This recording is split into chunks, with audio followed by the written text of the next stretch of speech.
आज भी कहीं जिंदा है पुष्पक विमान?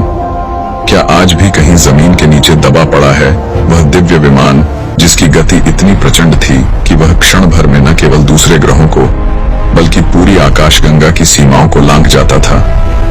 उसकी रफ्तार ऐसी थी कि समय भी उसके सामने धीमा पड़ जाता था और मानो उसकी इच्छा के अनुसार चलने लगता था। लेकिन क्या आप जानते हैं कि रामायण के बाद उस पुष्पक विमान का आखिर क्या हुआ? पुष्पक विमान का नाम लेते ही मन में एक ऐसे दिव्य रथ की छवि बनती है जो साधारण नहीं था। यह कोई लकड़ी या धातु का बना रथ नहीं था जिसे घोड़े खींचते हों। यह स्वयं उड़ता था, स्वयं दिशा बदलता था और कहा जाता है कि वह अपने स्वामी की इच्छा के अनुसार चल सकता था। उसकी उत्पत्ति भी साधारण नहीं थी। कथा के अनुसार इसका निर्माण देवताओं के दिव्य शिल्पी विश्वकर्मा जी ने किया था। विश्वकर्मा जी को ब्रह्मांड का इंजीनियर कहा जाता है। स्वर्ग के महल, देवताओं के अस्त्र शस्त्र, दिव्य रथ सब उनकी रचना माने जाते हैं और पुष्पक विमान उनकी सर्वोत्तम कृतियों में से एक था। कहा जाता है कि यह विमान सबसे पहले ब्रह्मा जी के पास था। ब्रह्मा जी सृष्टि के रचयिता, उनके पास यह विमान किसी सामान्य यात्रा के लिए नहीं बल्कि दिव्य कार्यों के लिए था। बाद में उन्होंने इसे धन के देवता कुबेर को दे दिया। कुबेर इसका उपयोग स्वर्ग और पृथ्वी के बीच यात्रा के लिए करते थे। उनके लिए यह वैभव और अधिकार का प्रतीक था। लेकिन कहानी में एक बड़ा मोड़ तब आया जब रावण ने कुबेर पर आक्रमण कर दिया। रावण केवल एक बलशाली योद्धा ही नहीं था, वह अत्यंत विद्वान, महान शिव भक्त और असाधारण महत्वाकांक्षी शासक था। उसने कुबेर को पराजित किया और लंका के साथ पुष्पक विमान भी अपने अधिकार में ले लिया। उस क्षण से यह विमान रावण की शक्ति का प्रतीक बन गया। पुष्पक विमान की सबसे अद्भुत विशेषता थी उसकी आकार बदलने की क्षमता। रामायण के वर्णन के अनुसार यह विमान यात्रियों की संख्या के अनुसार स्वयं को छोटा या बड़ा कर सकता था। जब भगवान श्री राम ने रावण का वध किया और लंका से अयोध्या लौटने का समय आया, तब विभीषण ने पुष्पक विमान प्रस्तुत किया। श्री राम, सीता जी, लक्ष्मण जी, हनुमान जी और पूरी वानर सेना उसमें सवार हुई। फिर भी किसी को असुविधा नहीं हुई। ऐसा प्रतीत होता था मानो उसमें अनंत स्थान हो। यदि हम आधुनिक विज्ञान की दृष्टि से सोचें तो यह किसी फ्लेक्सिबल फ्रेमवर्क की ओर संकेत करता है या ऐसी इंटरनल स्ट्रक्चर की ओर जो आवश्यकता के अनुसार स्वयं को बदल सके। आज हम मॉड्यूलर आर्किटेक्चर और फोल्डेबल स्ट्रक्चर्स की बात करते हैं, लेकिन उस युग में इस प्रकार का वर्णन अत्यंत आश्चर्यजनक है। इसके संचालन की विधि और भी अधिक रहस्यमय थी। कहा जाता है कि पुष्पक विमान मन की गति से चलता था। स्वामी जहां जाने की इच्छा करता, विमान उसी दिशा में उड़ जाता। न कोई इंजन की आवाज, न कोई लगाम, न कोई पायलट। आज के युग में ब्रेन कंप्यूटर इंटरफेस जैसी तकनीक विकसित हो रही है जहां मस्तिष्क की तरंगों से मशीनों को नियंत्रित किया जाता है। वैज्ञानिक विचारों के माध्यम से ड्रोन उड़ाने में सफल हुए हैं।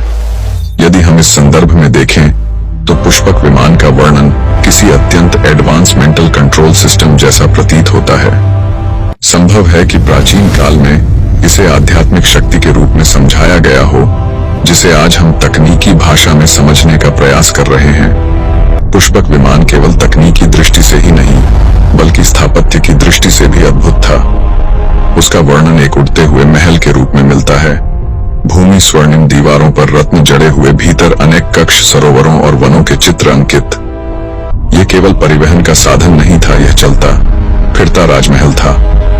कल्पना कीजिए आकाश में उड़ता हुआ एक स्वर्णिम महल जिसके भीतर संगीत, सुगंध और प्रकाश का अद्भुत संगम हो। यह दृश्य किसी भी युग के लिए विस्मयकारी है। अब प्रश्न उठता है, क्या रावण के पास केवल यही एक विमान था? कई परंपराएं और लोककथाएं संकेत देती हैं कि उसके पास विमानों का एक पूरा बेड़ा था। कुछ ग्रंथों में विभिन्न प्रकार के विमानों का उल्लेख मिलता है। कुछ पक्षी के आकार के थे, कुछ स्वर्णिम, कुछ ऐसे जो तीनों लोकों में चल सकते थे, आकाश, भूमि और जल। त्रिपुरा नामक विमान का वर्णन तो ऐसा मिलता है जो जल के भीतर भी प्रवेश कर सकता था। श्रीलंका में आज भी कुछ स्थान ऐसे बताए जाते हैं जिन्हें रावण की वैमानिकी से जोड़ा जाता है। वारियापोला, जिसका अर्थ बताया जाता है वायुयान का स्थान। थोटुपोला कांडा, जिसे कुछ लोग प्राचीन लैंडिंग साइट मानते हैं। रावण गाला, जहां समतल सतहें दिखाई देती हैं जो किसी भारी वाहन के उतरने के निशान जैसी लगती हैं। हालांकि इन दावों का वैज्ञानिक प्रमाण स्पष्ट नहीं है, लेकिन प्राचीन एयरपोर्ट से जोड़ती हैं। गुरुलुपोथा नामक स्थान के बारे में कहा जाता है कि वहां विमानों की मरम्मत होती थी। कुछ लोग वहां मिले अवशेषों को प्राचीन वर्कशॉप का प्रमाण मानते हैं। प्राचीन वैमानिक ग्रंथों में पारे से चलने वाले इंजन का उल्लेख भी मिलता है। कहा जाता है कि विशेष प्रक्रिया से पारे को घुमाकर और गर्म करके ऊर्जा उत्पन्न की जाती थी। आज आधुनिक विज्ञान में आयन प्रोपल्शन सिस्टम और प्लाज्मा ड्राइव टेक्नोलॉजी जैसी प्रणालियां विकसित हो रही हैं। यद्यपि दोनों के बीच सीधा संबंध स्थापित करना कठिन है, फिर भी यह तुलना अत्यंत रोमांचक है। रावण के विमानों में अदृश्य होने की क्षमता का भी वर्णन मिलता है। कहा जाता है कि वे सूर्य की किरणों को अवशोषित कर स्वयं को छिपा लेते थे।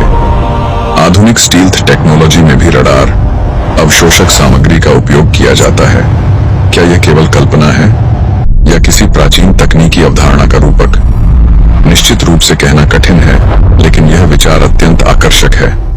पायलटों के लिए विशेष प्रशिक्षण और 32 रहस्यों का उल्लेख भी मिलता है। शत्रु के विमान को निष्क्रिय करना, दूर से आकर्षित करना, स्तंभित करना। आधुनिक संदर्भ में इन्हें electronic warfare system, cyber attack technology और एनर्जी वेपन सिस्टम्स के रूप में समझा जा सकता है। संभव है कि ये आध्यात्मिक साधना और ध्यान की उपमाएं हों। प्राचीन भारत में योग और ध्यान की परंपरा अत्यंत विकसित थी। मन की शक्ति को अत्यधिक महत्व दिया जाता था। अब अंतिम प्रश्न, रावण के वध के बाद पुष्पक विमान का क्या हुआ? कथा कहती है अयोध्या पहुंचने के बाद श्री राम ने उसे अपने पास नहीं रखा। उन्होंने आदेश दिया कि उसे उसके मूल स्वामी कुबेर को लौटा दिया जाए। कुबेर उसे अपनी नगरी अलकापुरी ले गए। कुछ ग्रंथों के अनुसार अलकापुरी हिमालय क्षेत्र में स्थित बताई जाती है और संभव है कि पुष्पक विमान भी वहीं किसी दिव्य लोक में आज भी विद्यमान हो, लेकिन उसे देख पाना सामान्य मनुष्य के बस की बात नहीं।